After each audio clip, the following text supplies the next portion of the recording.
Wanted to do a video on what exactly I was packing. So I actually started with a unknown brand backpack that I found on uh, Amazon. So I think it's called something Rhino, Nevo Rhino. Never heard of it, but it's actually a great backpack. Has everything that I want. It's got the zipper side pockets, so I can put some sugar on the side there.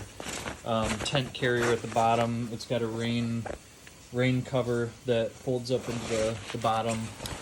Zipper portion that's expandable. That's your 45 plus 5 size side pockets.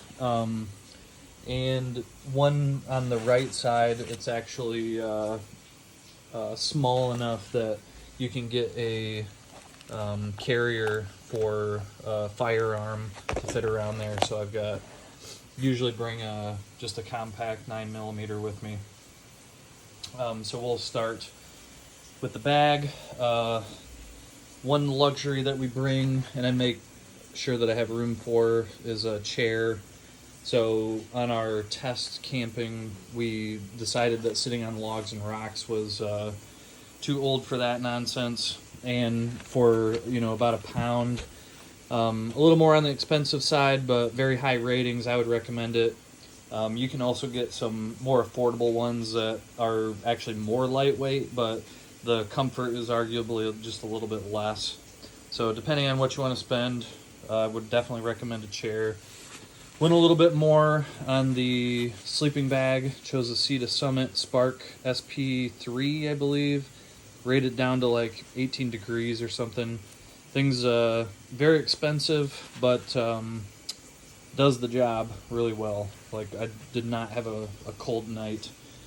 Med pack, always want to make sure that you got that fully stocked. I think some of the things we used in there this trip were blister tape, a lot of blister tape, and went with the KT name brand version on that one and was not sorry. Another luxury would be a pillow, very small, compact. I just found one on Amazon, bright yellow X foam. Easy to blow up, it rolls into itself, doesn't take up much space. So great to have addition for the trail. Went with the stash, Jetboil stash, and if you have a small canister, you can actually roll everything up and it sticks right up here, and you can put your lighter in there as well. Opted for the coffee. Now this is the XL version, so comes with a plunger, and you can convert the stash into a coffee pot in the morning, which is great. So that's another luxury we opt for. For water, chose the Hydra Pack. This is the version that has, this is like an insulation for the bladder. So the tube and the bladder itself is insulated. Again, a little bit more, but nice to have. Definitely keeps the water cool longer. And notice that on a few trails where overnight it chilled down, and during the day it was still cold when you're drinking on it. So would recommend that if you're in some different environments where the cold water would be nice. We're going to Arizona for 2024. Just won the Phantom Ranch lottery, so that will come in handy.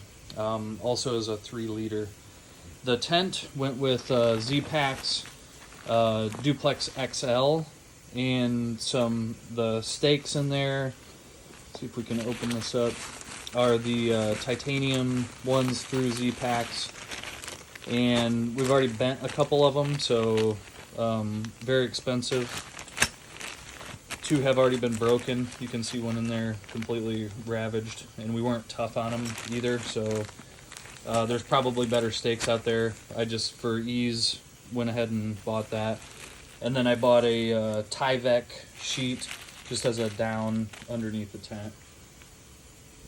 For air mattress, went with the Neolite. This is the 7R value. You can see I've got a different stuff sack here. And this is the extra wide. I probably should have done the extra wide and extra long, just for additional comfort, but these things are expensive, so I'm going to be sticking with that. On the food side, I bought a pack of Mike and Ike's from Sam's Club and literally dumped half the bag into a Ziploc for the trail. So this is probably about half of what I brought. Wasn't going to mess around with lows and blood sugar. And then as far as meals, we actually, I brought some IMMI. They're kind of like ramen noodles, but keto version. And dumped all the flavor packets in separately there. And then I went to High Mile Meals. You can see dumped out of the original container and just into a Ziploc bag. So counted on consuming 3 meals a day. We still have some meals left. Definitely wanted to over plan on meals, knowing the diabetic situation, and didn't want to run out of anything, so overpacked, but that's a good situation to be in. For also eating, the most expensive spoon I've ever bought. It's a Sea to Summit, made with like space grade aluminum. Ridiculous. I mean, it does the job, but there's other things out there that you could buy. Found this cup, UCO. Didn't want the tin version. Seems like that's a pretty popular one. I wanted something that was foldable to take less space. Trying to pull it out here. So this one just pops out, and then you have a full cup with a actual handle to grab onto, and you can put it on the side of your bag. So foldable, cleanable. The only complaint that I would have with that cup is that it grabs flavor, and now has like a permanent blueberry coffee smell. But other than that, great cup, easy to stash, and you could either put it on the outside of your bag or inside, just because it doesn't take up as much space. For headlamp, just again went with a cheaper rechargeable LED. This thing lasts for probably 4 hours on a full charge. We didn't actually have to use it at all this trip, but something you should have in case of emergency. Looked at the weather, took a gamble, ended up just bringing along a tiny emergency poncho, and we didn't have to use it, so saved on space and weight. I've got a few different rain options, but thankfully didn't have to use it. A Bana actually came in handy against the mosquitoes, since we didn't have a bug net, and to put over the face and or ears. It was pretty versatile, and you could use it for cold if it happened to get cold, which it didn't really. For water, we had some serious considerations because they have tapeworm eggs here that you need to be able to filter and then purify. So and I'm not sure how you say it. I say catadine. The bee-free, that was really nice, and I actually purified it with the pocket before it even went in there. So we'll open this up here. We've got the catadine pocket, and it's a pump system that filters to 0.2 micron, one of the best on the market, and doesn't take up a lot of space. As you can see, it's just got a small stuff sack, and I'm not using the original. This is just a little bit smaller. So from there, bring the Garmin, and the service on this one costs $35 a month. Put it on for the trip, and it's a month to month, so you can take it back off. But as you can see, there's an SOS button. So being diabetic, it's nice to have a backup plan in case something happens. You just hold that button down, turns into a phone, gets in contact with the Garmin emergency team, and they can radio for help wherever you're at in the world. I got the regular tester, so blood meter. I brought one extra of everything for the T-Slim. I've got the infusion sets. You can see I've got one left, one there. I basically took off all of the packaging except on this one, and that way I didn't have as much trash out on the trail to carry in and out, and just, you know, put it in separate bags for everything because the sanitation was a concern.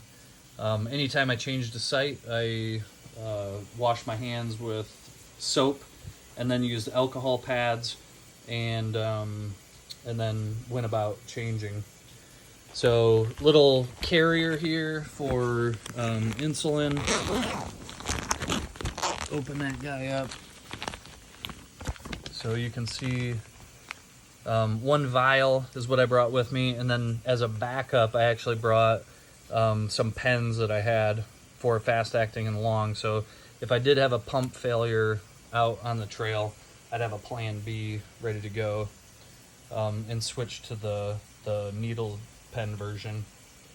So always good to have a backup plan in case of emergency, and that's why, you know, I told you guys that my Dexcom failed, and I've got my monitor here, so I've been fine the last few days. And if for some reason my pump would have failed, which has actually happened before, and you have to be able to call customer service, and where I'm at, there's no cell reception, you at least have a backup plan to keep your insulin going. And I would not recommend doing any of these extreme activities without several backup plans. So Garmin being one of them. Bring your tester, bring plenty of strips, alcohol wipes, dish soap, tiny dish soap, extra supplies. Say you don't hit the right spot, you get a bleeder. You definitely want to have the extra available. And then finally with the insulin, bring backup pens if you're able to. Thankfully I had some of those that I could bring with me.